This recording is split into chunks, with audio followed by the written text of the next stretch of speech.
Welcome back. ಒಂದ್ ಕಡೆ ದರ್ಶನ್ ಕ್ರೋಸ್ ಕೋರ್ಟ್ನ ಪ್ರೊಸೀಡಿಂಗ್ಸ್ ಮುಗಿಸಿ ಈಗಷ್ಟೇ ಹೊರಗೆ ಬಂದಿದ್ದಾರೆ. ಎಲ್ಲಿಗೆ ಹೋಗ್ತಾ ಇದ್ದಾರೆ ನೋಡಬೇಕು, ಫಾಲೋ ಮಾಡ್ತಾ ಇದೆ ಪವರ್ ಟಿವಿ. ಇದು ಒಂದು ಕಡೆ ಆದ್ರೆ ಮತ್ತೊಂದು ಕಡೆ ಪವಿತ್ರ ಗೌಡ ಇನ್ನೊಂದು ಸ್ವಲ್ಪ ಹೊತ್ತರಲ್ಲೇ ಜೈಲಿಂದ ರಿಲೀಸ್ ಆಗ್ತಾರೆ. ಕೋರ್ಟ್ನಲ್ಲಿ ಜಾಮೀನು ಪ್ರಕ್ರಿಯೆ ಕಂಪ್ಲೀಟ್ ಆಗಿದೆ. ಈಗ ಪರಪ್ಪನ ಅಗ್ರಹಾರದಿಂದ ಪವಿತ್ರ ಗೌಡ ಬಿಡುಗಡೆ ಇನ್ನೊಂದು ಸ್ವಲ್ಪ ಹೊತ್ತರಲ್ಲೇ, ಕೆಲವೇ ಕ್ಷಣಗಳಷ್ಟೇ ಬಾಕಿ ಇರೋದು.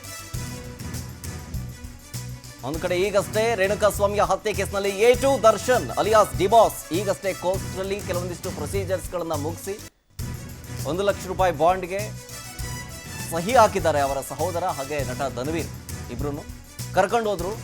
ಎಲ್ಲಿ ಕರ್ಕೊಂಡು ಹೋಗ್ತಾ ಇದ್ದಾರೆ ಅನ್ನೋದು ಗೊತ್ತಾಗಬೇಕೀಗ. ಅವರ ಸಹೋದರ ಜೊತೆಗೆ ಅವರ ಸ್ನೇಹಿತ ಫಾಲೋ ಮಾಡ್ತಾ ಇದೆ ಪವರ್ ಟಿವಿ. ದರ್ಶನ್ ಎಲ್ಲಿ ಹೋಗ್ತಾ ಇದ್ದಾರೆ ಅನ್ನೋದು ಒಂದು.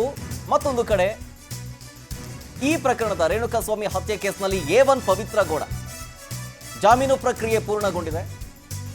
ಇನ್ನೊಂದು ಕೆಲವೇ ಕ್ಷಣಗಳಲ್ಲಿ ಪವಿತ್ರ ಗೌಡ ಜೈಲಿಂದ ರಿಲೀಸ್ ಆಗ್ತಾರೆ.